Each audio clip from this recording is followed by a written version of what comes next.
Welcome to the Cosmic Pie Podcast, Season 2, Episode 1. Season 2. Been at this for a year. Yeah, amazing when you think Full about it. year. I'm your host, Wayne Barkhouse, and with me as always is... Robert Moore. Yes, Robert. So this is year number 2. So Happy New Year to you and everyone else who's watching or listening. Happy New Year, everybody. So there's been a lot of exciting things that have happened while we've been away for the holiday break. Indeed.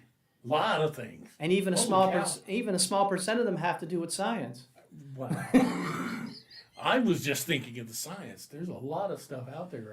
In preparing for today's show, I went out and started looking, and it was like, we could do a show on any one of these things, and there's dozens. Well, good thing we're not bears, because if we hibernated for the winter, we'd have a lot to discuss when we return. A lot to catch up on, yeah. For sure.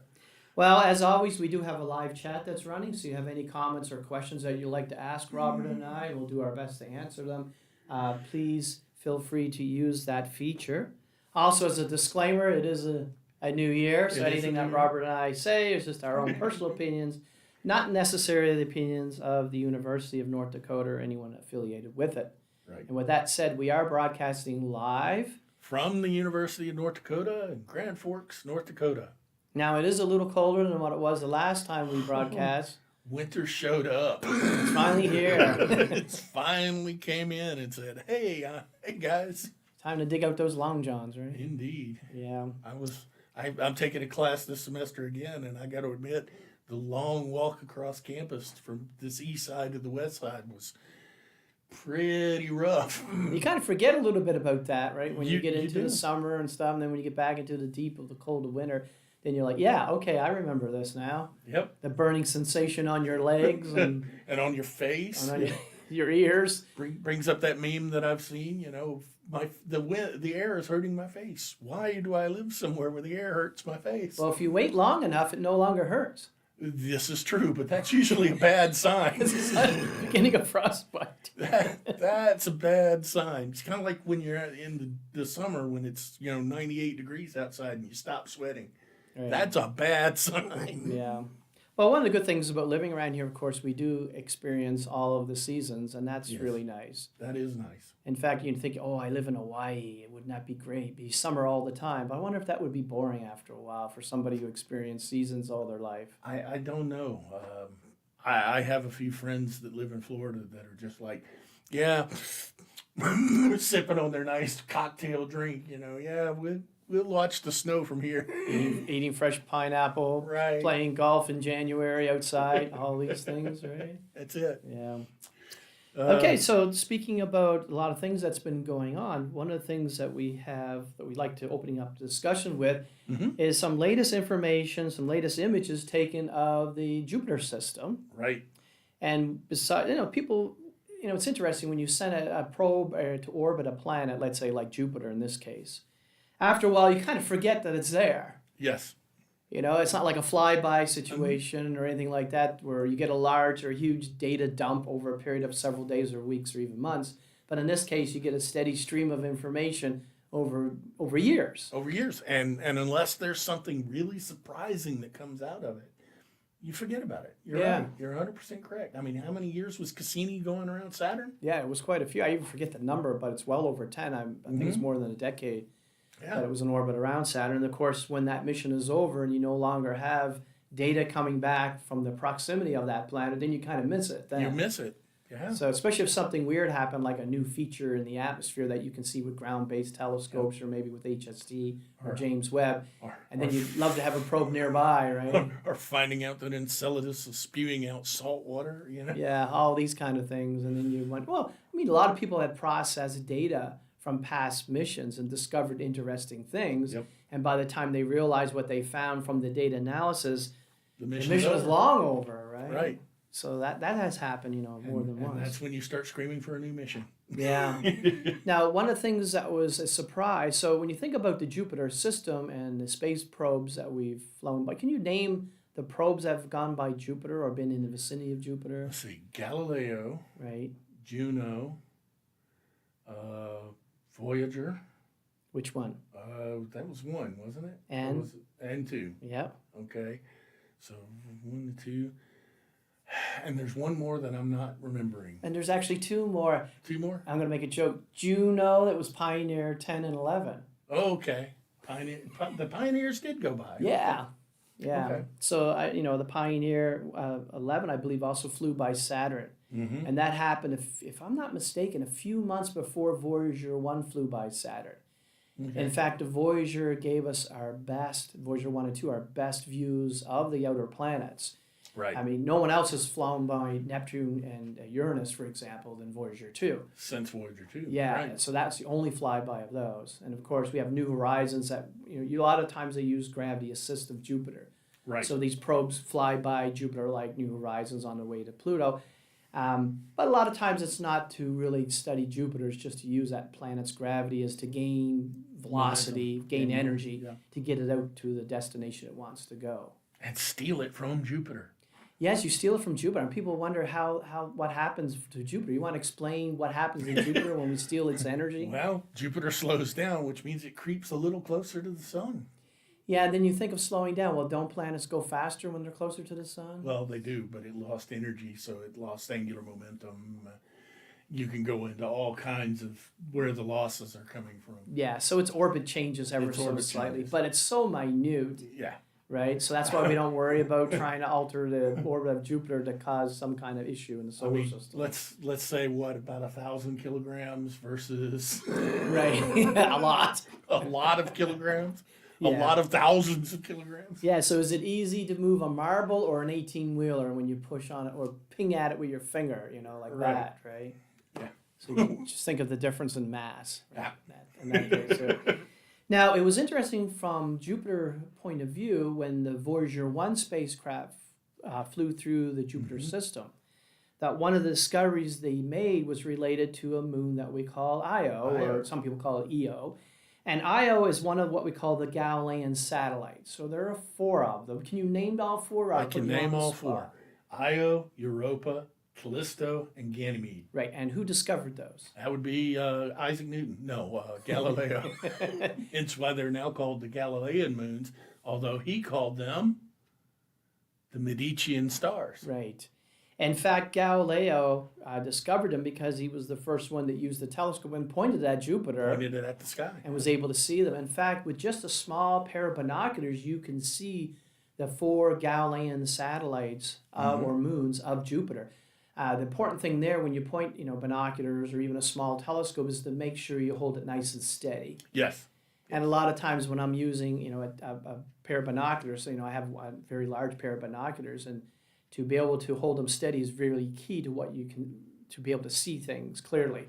So I like to brace them up the side of something if you don't have them on a tripod. So just have them up against a door or a structure. Done like this on top of a car many Yeah. times. So whatever method works best for you at that point in time, try to hold them steady, and you will clearly be able to see star-like objects near Jupiter, and those will be the Galilean satellites. And the 2 biggest, Callisto and Ganymede, are actually bright enough that if Jupiter wasn't there, Yeah. you would actually be able to see them from Earth with your naked eye. Jupiter's just too bright. Yeah, exactly. And Jupiter's one of these objects really easy to see because it's really bright where it's so large. And Venus and the Moon are the only things in the night sky that are brighter. yeah, so it's And Venus. yeah, right. Yeah, Venus you and said the moon. Venus. I said Venus and the Venus. moon. Yeah. Derp. Yeah, so it's one of the, you just have to know where to look. 'Cause sometimes they do look star-like if you're not quite sure what you're looking at. Chances are, if it's a bright object in the night sky, it's Venus or Jupiter or the Moon. And the other thing to know is a little trick when you're looking at these objects with the unaided eye is if the object twinkles, then That's it's a not a star. planet, it's going not to be a a planet, star. And the reason for that is because a planet is more extended. And so a point source would be a star because they're just so far away. Right. Even though typically they're going way larger in physical size. So than the a planet. refraction in the Earth's atmosphere is actually able to take it out of your line of sight, and that's why it twinkles. Yeah, it kind of averages over to get that steady appearance. So that's kind of one way you can, the trick you can use if you're not sure. In fact, I've stepped outside an observatory many a night, seen the stars really twinkling, and said, well, time to shut it down. Yeah. Because there's going to be nothing, no data or anything else you get out of that night, even if it's crystal clear. Yeah, so for astronomers, we think of twinkling like as a bad thing. The more twinkling, that means the atmosphere is more turbulent.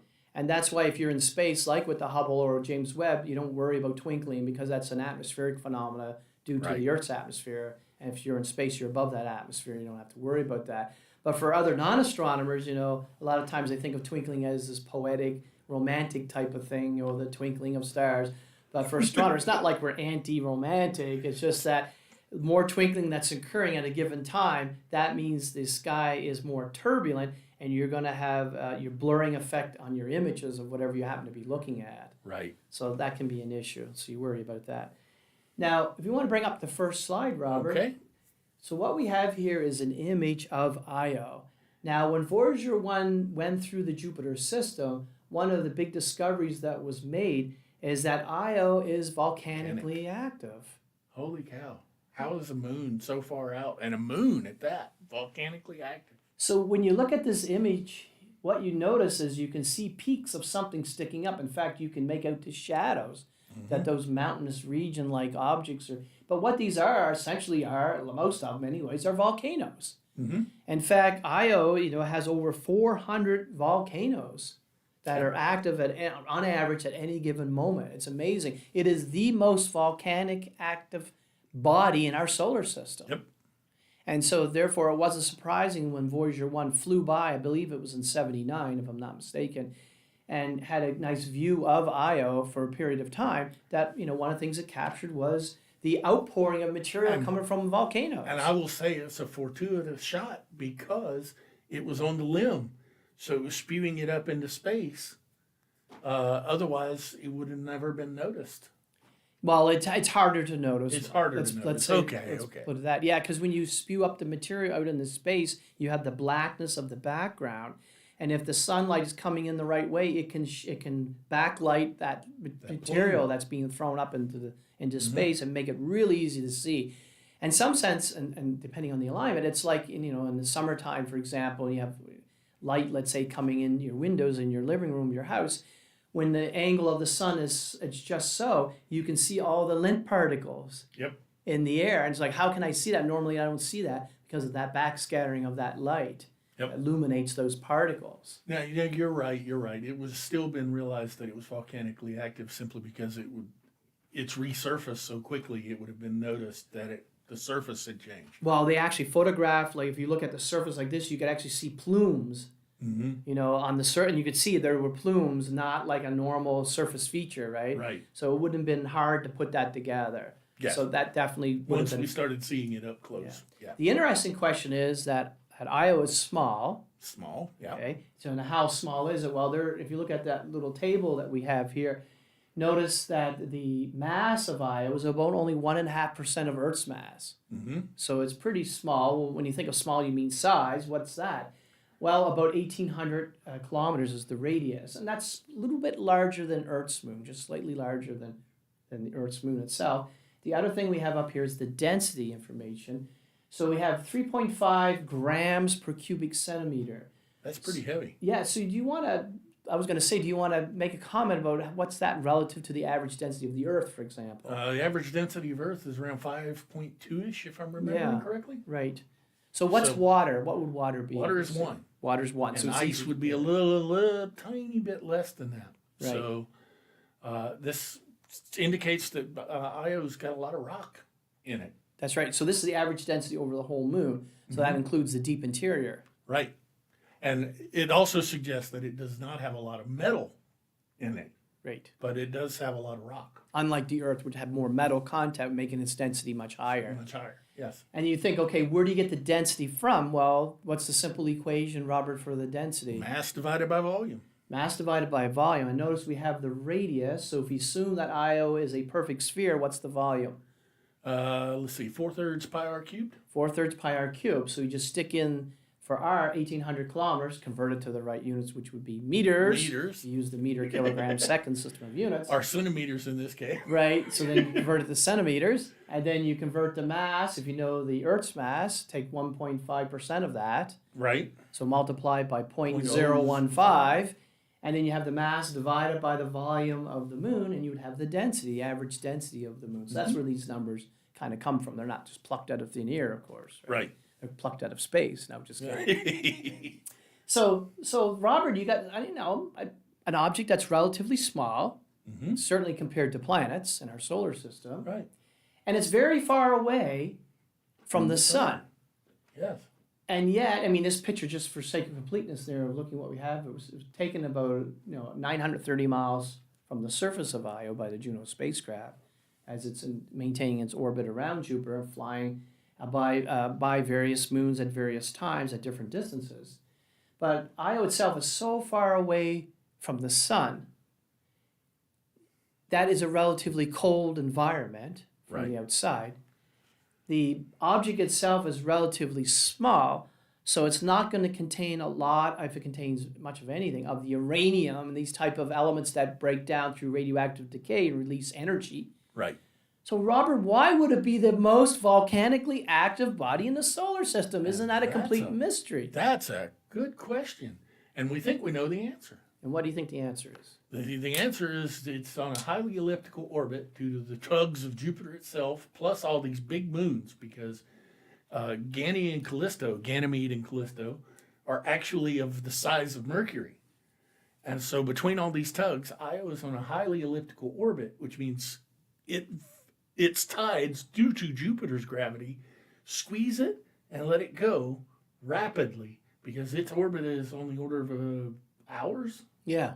And so it's being squeezed and crushed and let go several times over the course of a couple of days.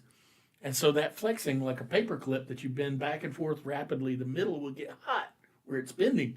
So Io being bent like this is supplying the heat necessary for the volcanoes. So it's fair to say then gravitational tidal forces is responsible for making this body volcanically active. Absolutely. It's as good an explanation as any, because I can't think of another one that would work. And then you could look around the solar system and say if there's any other comparable bodies that were at the right location so that they would have a strong enough gravitational tidal forces applied to them that their interior then would be heated up such that they would have a system of volcanoes. Right. And because this is the most volcanically active body, that's not the case. Mm-hmm. But there are certainly other moons, and I'm thinking of, in particular, one around Neptune, that has volcanoes. But they're really not volcanoes in that sense of the word as we think of Io. There's really geysers. Geysers. And you know what I'm thinking of here? I think you're talking about Triton. Yes, exactly, Triton. And so when Voyager 2 flew by Triton, that would have been in 1989, if I'm not mistaken. That sounds about right. Yeah. August of 89. They discovered that there were these cryo geysers or cryovolcanoes, to use a looser term, that on the surface of Triton, that you could actually see material that was moved downwind as the wind was blowing on the surface, very thin wind compared to what we have on Earth, of course, but it would carry the debris, in the direction that the wind is traveling, carried it downwind. And you can actually see those features everywhere on that moon. Okay. And that moon is really far away from the sun when you're talking about out to distances of the planet Neptune. Right. And so it's really not just necessarily the how far you are away from the host star, but also where you are relative to the host planet and so on. Right. That would determine, of course, whether or not you'd have these geysers or volcanoes. So why isn't our moon volcanically active? Well, think of what it has inside. How is it going to be heated up to that point where it can generate volcanoes? There's no other orbit, no other body to keep its orbit highly elliptical where it would get that squeezing and release going on. So, and the moon was once upon a time volcanically active. We see the presence of volcanoes and lava flows and things like that. Yeah. So to be more precise, there's no volcanoes today.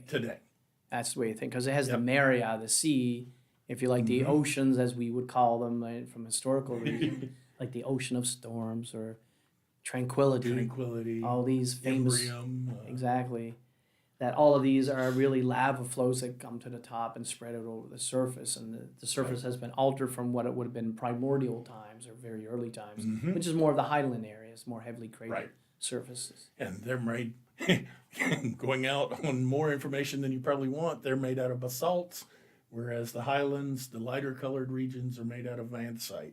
So. Well, it's also interesting, we haven't really talked about this in the past too much, is that the very early time of the solar system, it undergo a period of what we call heavy bombardment. Heavy bombardment. So you want to explain a little bit what is that and where does that come from? Basically, it's the last throes of the planets clearing out the neighborhood, if you will. So there were all these planetesimals, we'll call them, big asteroids that were left over from the creation of the planets. And there was one last big hurrah where the nice big planets like Earth sucked them all in. And they either collided with the planet, bombarding it, or they fell into the sun because of orbital interactions, or were thrown out of the solar system due to those same orbital interactions. It just depends on the angle you come in at, whether you hit, flung out, or flung in. Right, and why don't you see evidence of that, let's say, for the Earth?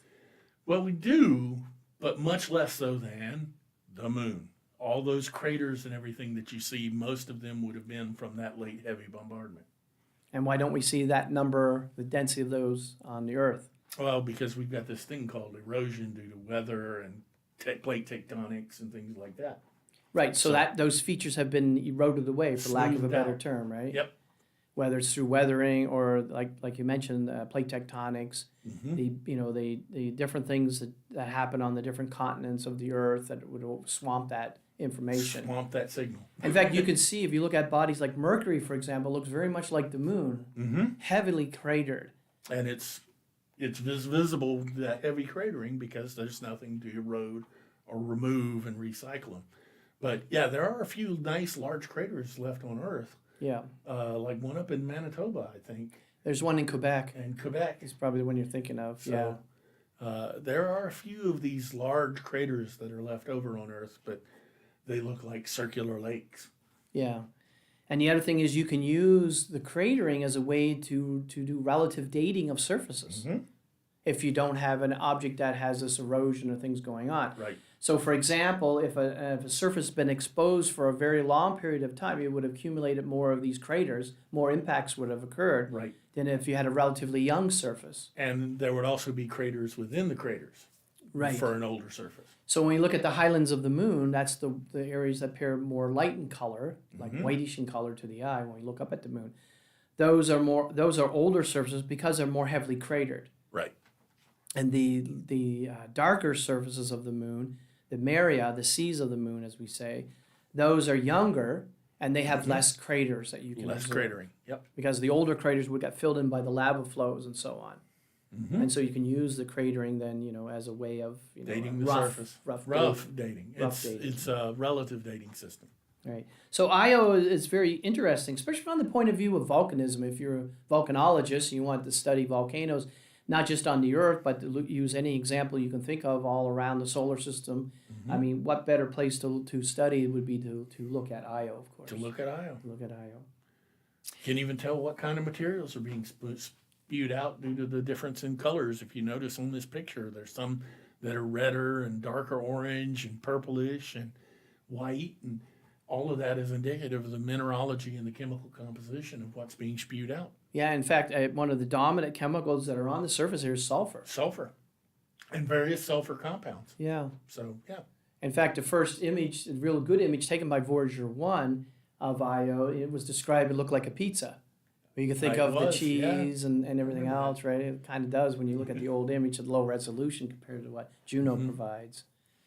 Now, when we talk about the planets, our own planet, we always coming up with new things that we didn't know existed.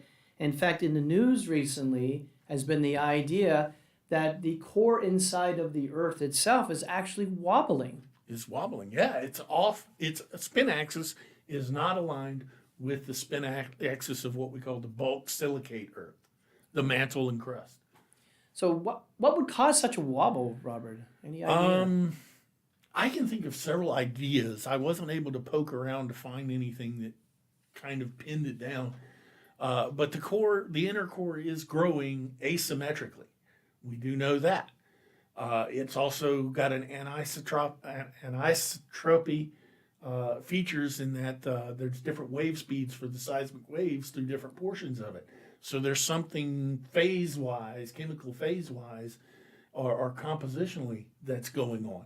So this may be causing some drag or something like that on the inner core and its spin with the outer core. And, the bottom line, there's also the magnetic field that could be acting on it because it's mainly iron and nickel. I can think of a lot of completely guesswork ideas about what would cause it to misalign with the rest of the rotation. Well, in some sense, we don't really have to guess a lot. Right. We can think about, it wasn't that long ago, remember, when we showed a study that was released where there was evidence for mass concentrations deep inside the central region of the Earth. Right. And the idea there was that it was the leftover remnants of bodies that collided with the Earth very early on. Well, couldn't that induce a wobble of what we're seeing here? Absolutely. Bottom line, it means there's different gravitational tugs and things like that. And that's what produces precession of an axis, is different forces tugging on the rotating body. So, yeah. Yeah, so it's not surprising you have that. Now, the period here is 8.5 years. But is this something noticeable, like for the average human being walking on the surface of the Earth? Are we going to get dizzy from this wobbling motion? Oh, heck no. In fact, there's probably very little in the way of noticeable effects here on the surface. The core is a long way down there. And, it's the outer core, the liquid core, that's responsible for the magnetic field. So the inner core has an effect, but not a strong one. It could flip over, and the magnetic field would be fine. That's what I find a lot of people going is oh, if it flipped over, that would flip the magnetic field. No, it wouldn't, because that's a feature of the outer core. Now, that doesn't mean the magnetic field doesn't flip its polarity once in a while. No, it does not. You got it. Do you want to explain, what that is and then the evidence for that? The evidence for that comes from tracing the residual magnetic field in lava flows. And it shows that Earth's magnetic pole, these poles flip. The South Pole becomes the North Pole, the North Pole the South Pole, on a period of about 26,000 years. And so there's this nice pattern from the spreading trenches, the mid-ocean ridges, that the magnetic field will line up one way in one band of strata and then the other way in the other. So we know the magnetic field flips. And since magnetic fields are produced by moving charges, this is why it's not the inner core that's producing it. It's got to be the outer core, because that's liquid where things can flow around and move. Right. Now, just to be clear, I'm not picking on you, Robert. Okay. So viewers should know that you are, by training, if you want to call yourself a planetary geologist. So these type of questions that deal with the inner structure of planets, you're the guy, you're the expert. I'm the closest thing to an expert on this podcast. Yeah, just so they know, I'm not just throwing, trying to catch you in something. I welcome these types of questions because, my research work when I was trying for a PhD involved part of the interaction between the inner and outer cores. Right. Now, we do have a question there on the chat. Do you want to... Okay, this question is, will this inner core tilt become a threat to human life in the future? Probably not. I mean, there's always that slim little chance, that the inner core might be knocked off of battling, start wobbling bad enough that it starts slamming around inside the outer core against the mantle, and that could cause a lot of problems. But the odds would say it's not, because, like I said, it's not producing a noticeable effect now. So problems, you mean like earth tremors or earthquakes? Earthquakes, I mean... More than what we would get on average, right? Right. I mean, 10% of Earth's mass is in that inner core, I think it is. So that starts rattling around in there like a ball on a roulette wheel. We're going to feel that. Yeah, because you can think of the kinetic energy. Right. So it's 1/2 mass times the speed squared. Right. So and as I point out, one of my least favorite movies in the world is The Core. And it's because they talk about in terms of setting off all the world's nuclear devices next to the inner core to get it to start spinning again to produce a magnetic field. The problem with that is roughly estimating the energy in all the nuclear weapons going off at once. The inner core is massive enough, kind of like what we were going with the Jupiter and the probe, Voyagers, the energy exchange. Anyway, the inner core would go, did something happen? I mean, it's that much mass trying to be moved by in the end, an inconsequential amount of energy. Robert, are you telling me Hollywood is not accurate in everything they do in their movies? I'm telling you, Hollywood likes to play so loose with the things that You just you can't even chalk it. You can't. It doesn't even brush against reality, much less. You just overlap. burst my Hollywood bubble. You realize Oh, I've that? got I that. thought everything I saw in these movies was accurate. No. I mean, afraid there isn't not. any Iron Man either? You There's telling no me? Iron Oh, Man. my God. Robert. No Scarlet Witch. That's it. I'm not doing this podcast anymore. You're destroying man. all of my...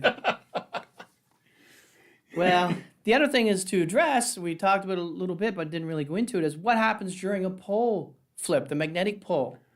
So what happens when it's in that transition of going from one orientation to another? Is there a time, basically, when you have a completely disorganized magnetic field on the Earth? And what influence would that have on life? And the answer to that is I think we're about to find out. It has not occurred during human history, meaning when we're being able to write about it. The issue is that yes, the expected way it happens is that it's not an instantaneous thing. The magnetic field should slowly decrease down to zero and then slowly increase with the poles flipped. What that means is a lot more cosmic rays, a lot more of the solar wind, a lot more of the charged particles coming off the sun, a lot more of the coronal mass ejections are going to penetrate deeper into the Earth's atmosphere, potentially even to the surface. Now you say coming off the surface of the sun, but you mean reaching the surface of the Earth. Reaching the surface of the Earth, sorry, yes. Yeah. And that could lead to things like higher cancer rates, higher mutation rates, things like this. And by the way, most mutations are not beneficial to the organisms that they occur in, only a rare one. So it could be a bad time. Now, here's the other thing to think of. How would that affect the aurora borealis? Oh, with a weak magnetic field, it would probably eliminate it because that's mainly occurs due to the reconnection energy when the magnetic field snaps. Think of Mars. Mm-hmm. And so we do have, obviously, landers on Mars, rovers running around, and we have Right. spacecraft in orbit around Mars. And one of the things that we're able to do is monitor the aurora activity on Mars itself. And Mars doesn't have a traditional magnetic field. It has residual magnetic field from an earlier eon or Right. whatever.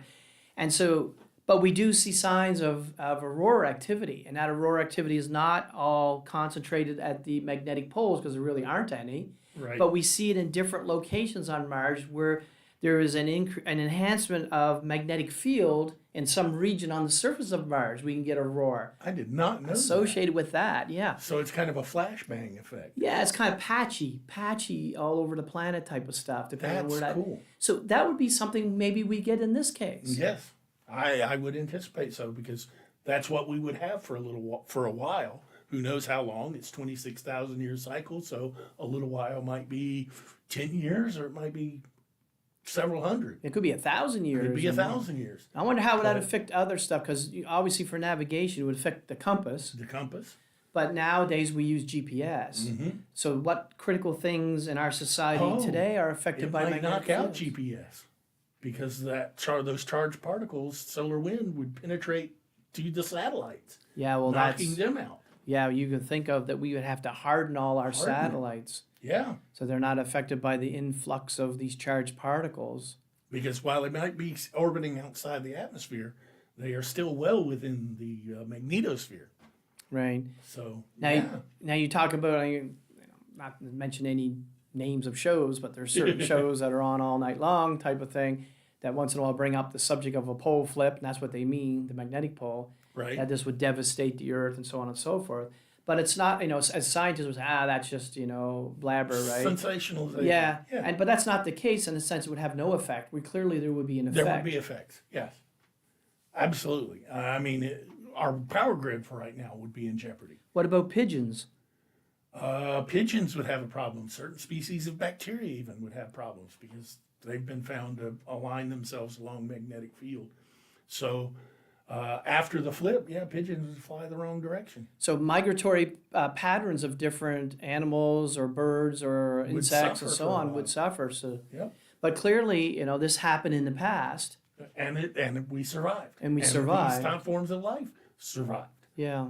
So, is this an world-ending, earth-shaking type of thing? Probably not. So the last time this shift happened was what? Do you remember? It's about 26,000 years ago. I wonder if we can check the geologic records 26,000 years ago and sample material to see if there was an influx of cosmic ray particles. I think there have been studies done on that. I don't know what the results are. That would be interesting. It would be interesting. Because that would point to what would happen, when it happens again. Absolutely. Yeah. I mean, you can look at trees and tree rings, and there are definitely tree remains and non-petrified ones at that from that time frame. So now the group of people around at that time, Neanderthal, would they be around 26,000 years ago? I don't know. Even modern humans would have been around at that time. It's too bad you couldn't trace like DNA changes. Now that's not just in humans, but in interesting. life forms in general, right? Yeah. To see if there's any impact of that time frame with you had the pole flip. That'd be interesting. That would be an interesting study. Yes, absolutely. Yeah. Wow. Cool. I hadn't thought of that. That's I'm gonna have to go poke now. There you go. Now, the other thing that a lot of times we like to deal with on this podcast is miscommunication. Miscommunications. Yes. And unfortunately, it's almost like every week I find something and it's like, okay, that's not strictly true because why? Well, most things now, of course, are on the web and people use sensationalism as clickbait, as we say. Clickbait. And, you read the title, it's like, that's not true. And, they're hyping things up, amping things up so people want to click on it, obviously, and all this kind of stuff. Right. But there are even some more detailed writings if you read certain articles, even though they are written by science journalists, and not to pick on science journalists, where clearly it's not correct, so they didn't do their homework. They didn't listen to the scientists. Yeah, that doesn't happen all the time. There are very good science writers and then not so good science writers and everything in between, just like in anything else, an aspect of life. Right. And so one of the things that kind of was a bugaboo that NASA did, and if you talk about experts, well, where do you go for experts and related to space? You go to NASA, right? Go to NASA. Go to NASA. NASA did something, and they regret doing this, many years ago. And this became a controversy. I can't remember when it first appeared. It might have been 20 years ago, and this kind of was brought up that I noticed people starting to talk a lot about it. And this was altering the images that NASA collects through various space probes and telescopes and so on, and then publicizing those images, but not telling people that they have been enhanced in some way. Right. In other words, this is not the way this object would appear if you were looking at it with the unaided eye, for example. And to me, this is not an egregious sin because it's what you do. I mean, to get the best images, you use a black and white camera that simply says it's brighter here, it's darker here, it's not as bright there, and you pass it through filters. Well, how you recombine those filters is completely up to you. So so let's say you're looking at some particular feature, I should say, in a planet, and that only shows up at the longer wavelengths, like let's say in red. If you observed it in blue light, you wouldn't see it at all. Right. So you would try to, if you were looking at this feature, you would try to adjust the contrast of the image so that you highlight more of the red light than you would the blue light. Right, which is going to make the overall picture then look redder. Yeah. Than it really should. And the problem that NASA, I think, ran into is they didn't clearly say that in the image captions, that this is what was done, that this is an enhanced image. And so people can get, tricked, for those who are not in the know, that this is not what you would see, let's say, with the human eye. So we have an example of that, and this is a study that has been released just recently, looking at two planets, Uranus and Neptune. And what you see in the top in these panels are images that were produced by the Voyager 2 spacecraft. Remember, Voyager 2 was the only spacecraft that flew by both Uranus and Neptune. And at the time, Uranus, this was in 1986, because I remember this because this was at a time just where science reporters were gathered at JPL, the Jet Propulsion Laboratory in Pasadena, California, waiting for the close flyby results of the planet Uranus by Voyager 2. And it was the same time when the Challenger blew up in January of the same year. Right. Yeah. And so the story of what was going on with Voyager 2 was quickly abandoned, and everybody went, of course, to the was going on with spaceship. Challenger. And not unjustifiably to do No, that. not at all. So And so what was noticed was that when Voyager 2 flew by Uranus, and you can see the planet in the left side, if you want to go in the top left-hand corner, the planet Uranus, it's got this bluish, whitish color associated with it. But in terms of atmospheric features, you really don't see anything. it's a bland ball. It's a bland ball. And so this is what you'd see in what they label as true color. That is what you would see as a human being, if you're looking through a telescope at this object, right? A large enough telescope to be able to see the color. Now, Neptune itself is not like that in the sense it has more atmospheric features. Mm-hmm. And so the image that you see taken by Voyager 2 when it flew by Neptune 3 years later, in August of '89, is the image in the top right. And that is much darker blue, and you can see some whitish features. You get the great dark spot, as they label it, in the middle of the planet that you can see in this image itself. High-level clouds. You've got some banding. Band structures, and in some sense it looks more on Jupiter in that sense. More like right? Jupiter, right? Than it does Uranus. So the image that you see there in the top right corner of Neptune, that has become the prototype image. That's what Neptune looks like, right? And in fact, everybody thinks that's what you would see as the true color of Neptune. And this recent paper, says that's not the case. Actually, what you would see as true color is the image in the bottom right. Yep. And notice that looks closer to what Uranus looks like than what Neptune looks like in the top right-hand corner, the bottom right. So you mean they adjusted the color of Neptune so that they could enhance and see those features that we're talking about? I think when you put together a space mission like Voyager, Mm-hmm. and you have it fly by a planetary system like Uranus or Neptune, Right. there are different scientists, of course, on that mission. There are scientists that are interested in the magnetic field environment. There are science team members interested in the atmospheric features. There's team members interested in the geology of the moons of the planet. Atmospheric composition. All of that stuff. So Yeah. you get a whole range of trying to squeeze as much science as you can out of these missions. And a lot of times the instruments or the energy use needed of these different techniques and these different interests are in competition with each other. So if you're interested in studying atmospheric features, one of the things you're going to do, of course, is adjust the contrast of the images, as we mentioned, trying to bring out these type of features. And it leads to those images, like you see of Neptune in the top right-hand corner, of looking a lot bluer than what it normally would look in so-called true color. And I will point out that it is bluer. If you look at those bottom two images, it is bluer. Yeah. Neptune has a little higher methane composition than Uranus does, which is what causes the blue color. It's how methane emits light. Yeah, so methane is absorbing more of the longer wavelength. longer wavelength, allowing more of the shorter wavelengths to escape and be imaged, like you're seeing here. And so, so there's a reason. There is a if you like, a reason why you would want to change the contrast. The problem is if you don't tell people, oh, well, you lied. Yeah, No, that's what you'll lie. get. We just played with things because we were interested in something different than a true color picture. Yeah, and even some NASA scientists, I won't mention any names, have even expressed the idea that they regret publicly publishing the type of images you see here of Neptune in the top right corner and not basically making it clear to people, no, if you took them in the same way, if you like, as the Uranus picture, it would look more of the bottom left. Right. Bottom right, sorry, than the top right. I was disappointed.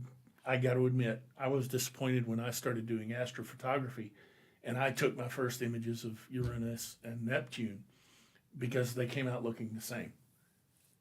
And I was a little disappointed because I expected Neptune to be this rich, deep blue. Yeah, there you go. That top right image, right? It took me a while to realize, well, wait a minute, no, they really shouldn't be that different. In appearance. Both of them, by the way, are distinctly blue.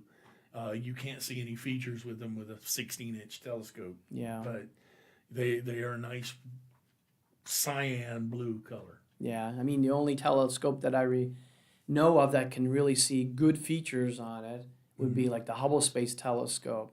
Right. And the Keck you can do some work because it's just a large aperture telescope, but most ground-based telescopes, certainly by amateur perspective, there's no way you can see There's the no features. way you can see features on those, Yeah. on the ice giants. But it's nice to look because you never know when some whopping feature occurs, planet scale in size, that you can see with an amateur-sized Some asteroid telescope. comes flying in and Some pounds growing dark spot. Maybe Yeah. it started to grow in 2010, if you know what I'm referring to. I don't know. I missed it, apparently. You miss Arthur C. Clarke, 2001. Oh. Second part, 2010. I was where thinking the in spot on actual Jupiter, the science. red spot Right. grew in size and encompassed the whole planet. And it was Right. really dark. Well, if that happened to Neptune, I mean, that would be obvious at some point Right. in a small telescope. Yes. Yes. I'm sorry. I wasn't thinking in terms of science fiction. You're right.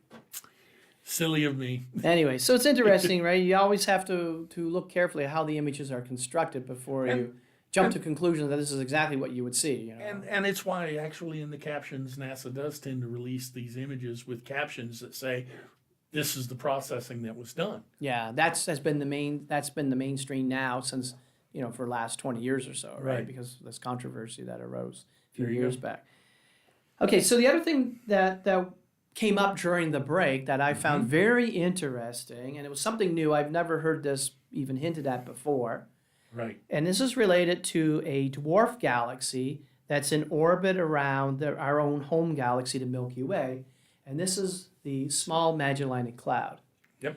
Now, to kind of illustrate what this is all about, so there are low-mass satellite galaxies, or dwarf galaxies, as people call them, that are in orbit around more massive or giant galaxies. So, for example, the Andromeda Galaxy is the nearest galaxy to our own that's similar to our own Milky Way. It's a spiral galaxy. It's about 2.5 million light years away. So traveling at the speed of light, it would take you 2.5 million years to traverse the distance between us and the Andromeda Galaxy. The Andromeda galaxies have these low mass galaxies that orbit around itself. Right. Now, where they come from, I mean, potentially they're leftover debris from what formed the major giant galaxies like Andromeda, like our Milky Way, and that leftover debris formed smaller independent galaxies in their own right. A galaxy, by the way, is just a system of stars and gas and dust usually, along with any dark matter that it may have. Have they found, to me, what would be the conclusion there? Have they found any supermassive black holes in the centers of any of them?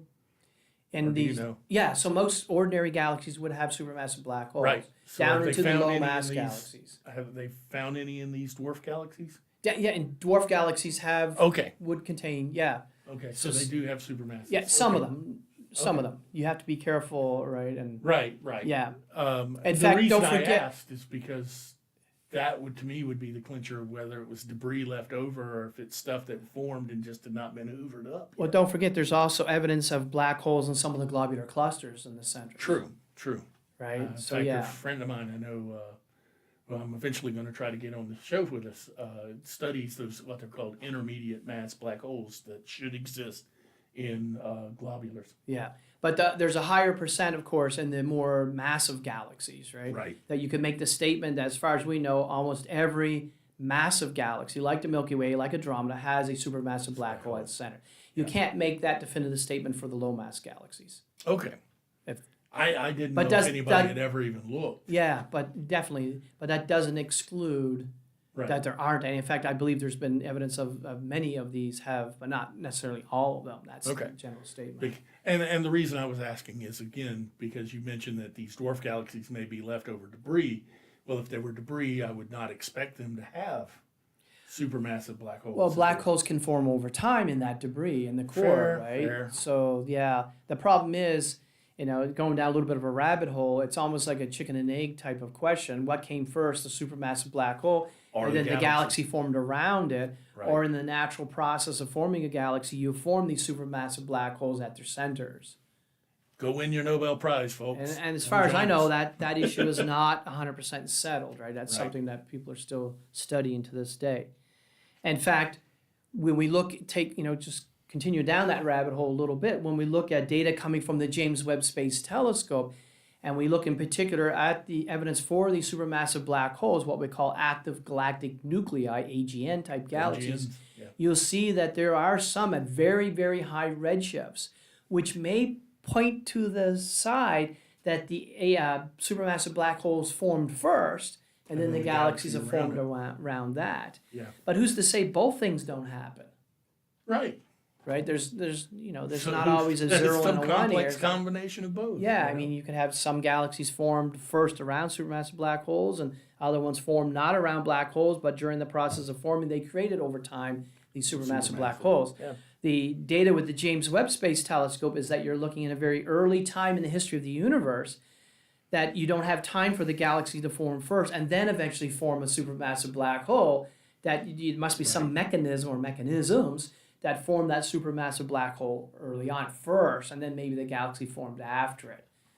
Like I said, come join us, win your Nobel Prize. Figure it Yeah, out. still lots of work to be done there. Oh, yeah. Now, the study here with the small Magellanic Cloud, so get back to that, the most massive of these low-mass galaxies, to use a mix of terms there, for our own home galaxy, the Milky Way, are both the large Magellanic Cloud and the small Magellanic Cloud.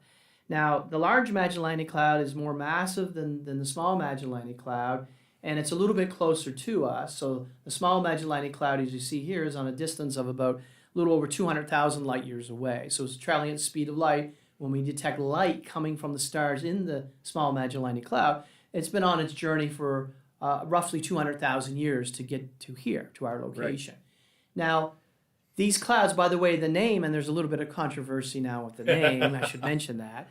These are named after a Magellan who circumnavigated the Earth, you may recall, in the 1500s. And Magellan never made it back to Europe, but his crew, some of his crew and his logs did. And in those logs, and from the discussion with the crew, they reported seeing these cloud-like objects in the night sky. Now, of course, anybody living south of the equator can see these objects any clear night. And so people who lived there for hundreds of thousands of years knew the existence of these objects in the sky. They may not necessarily knew their true nature, but they knew obviously they were in the sky. But if you lived in Europe, you can't see these objects. You can't see them from Grand Forks, for example. Right. There, you have to be in the southern location. You can't see them from South Mississippi and Louisiana, where I grew up. Yeah, so you have to be south of that. So I've seen these objects, but only because I went to Chile to use telescopes and stuff, and you can easily see them in the night sky. You don't need binoculars or a telescope. They're easily visible to the unaided eye. Right. Now, so these galaxies are named after Magellan. Well, Magellan in his journey, him and his crew didn't do nice things. Nice things to the indigenous populations. Yeah, so there is a call to remove his name from these galaxies. Whether it will happen or not, who knows, right? I'm not the one to decide that. But the small Magellanic Cloud, the one that we're focusing on in this case, actually there's been evidence that has been published recently, and this is just a few months ago, that actually states that the small Magellanic Cloud is actually two galaxies, not one. They're almost like you have two galaxies that are kind of in a line of sight relative to our location. So there's one behind the other, giving you the impression that you see in the image of the small Magellanic Cloud on the slide here on the right side, given the effect it looks like one galaxy, but in fact there may be two. Now if you want to go to the next slide, we'll look at that evidence a little bit. So these are observations done of the radial velocity. Now what's a radial velocity? So you think of motion either directly towards you or directly away from you. Mm-hmm. When a source of waves is moving away from you, so let's say an ambulance with its sirens wailing, if it's moving away from you, what you hear with your ears is different if you're standing stationary relative to a road and the ambulance is moving away from you compared to what you would hear if that same ambulance was actually moving towards you. Right. And that's because this is the Doppler effect. So if a source of waves is moving away from you, the wavelengths get stretched out, what we call a redshift. And if the source of waves is moving towards you, the waves that you observe would be shorter than what they would be if the source of waves was stationary relative to you. We would describe that as a blue shift. Mm-hmm. So if an object like a star was moving away from us, we can tell it's moving away from us and how fast it's moving away from us by looking at the shift in the waves that we observe. So for example, if you take the light from a star and spread it into the different rainbow-like colors using a prism, let's say, if you do it at a high enough resolution, you'll see these so-called spectral features that we've talked about many times in the past. And these spectral features will show up a well-defined wavelengths. Now, if the source of waves, the star in this case, is moving away from us, all of those spectral features are shifted to longer wavelengths. To redder colors. If a different star, let's say, is moving towards you, then you would see that these same type of spectral features are all shifted to shorter wavelengths than they would be if we were stationary relative to that star. Yep. And by the amount of shifting either to the long side or the short wavelength side tells you how fast the source of waves is moving away from you or towards you. For example, if a star is moving a lot faster away from you, it would display a greater redshift than if a different star was moving away from you but at a slower speed. Mm-hmm. So we can tell if it's moving away or towards us and how fast that source is moving away or towards you. Yeah. So using that and applying it to the small Magellanic Cloud, what was observed, for example, is the motion of objects like clouds of hydrogen gas. Now, hydrogen gas can emit light, and that's at 21 centimeter wavelength. They emit radio photons. Because we know the wavelength of these radio photons, by observing what their wavelengths are, whether they're either at 21 centimeters or longer wavelengths or shorter wavelengths, we can tell relative to us where that cloud of hydrogen is moving, either toward or away from us, and how fast it's moving toward or away from us using the Doppler effect. Mm-hmm. Okay, so applying the Doppler effect to different locations around the small Magellanic Cloud, you can get an idea of how things are moving, if they're moving towards us or away from us, and how fast. And what it was discovered essentially is one part of the small Magellanic Cloud is moving away from us. That'll be highlighted in the red color in the slide, the panel that's on the left in the top. The map that you see here, that colored map, the red colors indicate motion away from us, where the blue indicates motion towards us. That is not as much away from us as the stuff in red. So basically, we've got two populations of stars, or hydrogen regions, some moving towards us, some moving away from us. Yes, and so if you factor out the overall motion of the galaxy, right, then you get the true motion of the gas that's moving in the small Magellanic Cloud itself. And what we discovered was that part of the cloud that has its own motion independent from the other part of the cloud, indicating they're actually two separate systems that we're seeing in a line. In other words, if they were side by side, you would clearly say, yeah, there's two galaxies there. Because one is projected one behind the other, we lose that diagnostic information, and we can't tell. They look like one, but the motion tells us they're two separate systems here. It's because things are so far away that we can't get that 3D field of view. It's all looks flat. Yeah, it's like, what is the intrinsic or true shape, let's say, of the Andromeda Galaxy? You see its two-dimensional projection in the sky, but it's a three-dimensional object. Right. So one way you could do it is if you could get on a spaceship that would allow you to go around the Andromeda Galaxy and look at all different sides of it, then you could get, of course, an idea of the intrinsic shape of the Andromeda Galaxy. But we can't do that. We're stuck here, right? But Wondergoon asks a great question, because I was about to ask this too. Yeah. Could this rotation be the rotation of the cloud?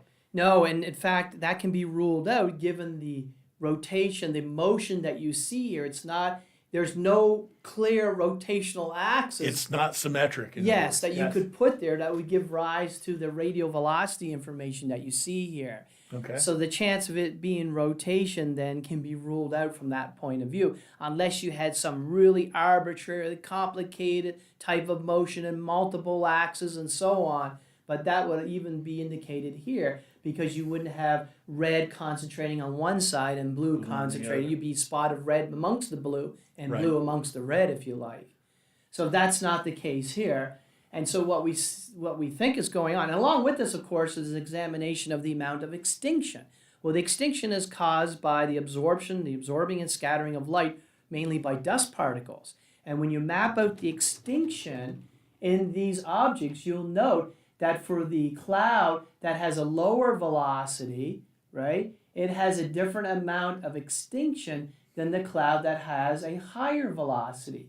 So you can actually tell which one is in front of the other based on the amount of extinction. And the velocity exactly correlates with what you'd expect in terms For of the two separate extinction. populations. Yeah, that the Okay. one, in the back would be different than And- the one in the front, like that. And James is asking a question: are either of the Voyagers far enough out to see the difference in the separation between the two systems composing the SMC? The answer is probably not. No. The other issue there is they no longer have their cameras on. Well, even if their cameras were fully functioning, I think the most that the Voyager is out, the furthest one, I think that is one. I can't remember. I think it's one. It's the one they have a problem with now that they're trying to fix. I mean, I think the greatest distance is on the order of 150 AU Right. is the baseline, right? And that's, I mean, That's still pretty small for It's- 200,000 light years. now with telescopes in space, so you're working at the diffraction limit, you should be able to see a bit of a parallax, but these cameras are low resolution compared to a very large camera like you get on the Hubble Space Telescope or the Right. James Webb Space Telescope. So the answer is yes, but it'd be a very difficult type of measurement to make, and certainly you couldn't do it with Voyager. Unfortunately, the instrumentation wouldn't be good. If you were to design telescopes that had this purpose in mind, and you launched them today and get them out to that separation, the answer would be yes. You'd be able to detect this with a parallax. The small Magellanic Cloud is close enough that our telescopes would be able to do that. Mission proposal. But not the ones that are on the Voyager, unfortunately. Yeah. They weren't designed for that. Right. Mission proposal. There you go. Okay, Robert, so that was kind of just a very small taste of all the interesting news that's been out there over the holidays. Right. But, of course, our time is up. Yes. And so we need to wrap this up. In fact, if you're interested in science, if you like physics, if you like space exploration, if you are interested in astronomy, feel free to come to the University of North Dakota, take classes from us, both on campus if you're able to do that, or if not, of course, you can also go online, and you can be anywhere as long as you had an internet connection, even if you're sitting on the moon. You just need that internet. You need that internet. So will Starlink allow you to, maybe not yet, but in the Not future, yet. there will be a lunar version of There- Starlink that yeah. you could use, and you could be in a lunar habitat and then take courses from UND while you're there, you see? Passing Absolutely. those times away, right? Absolutely. Come join us. Come join us. Now, we always end our podcasts, and speaking about the podcast itself, the next one, by the way, just to remind you in case you haven't listened to this before, is that'll be next Tuesday, January the 16th, same time, same location. Yep. Now, that's at 3 p.m. Central Standard Time. We always leave you with a quote. And today's quote is from Democritus. So this is way back 400, before Common Era. BCE now, as we would say, right? Right. So you notice we went from saying things BC to BCE. So we got to use the right up-to-date version, right, of this. Here's the quote. By convention, sweet is sweet, bitter is bitter, hot is hot, cold is cold. Color is color. But in truth, there are only atoms and the void. Was that? I like that one. Thank you very much for watching, and we'll see you next time. See you later, folks.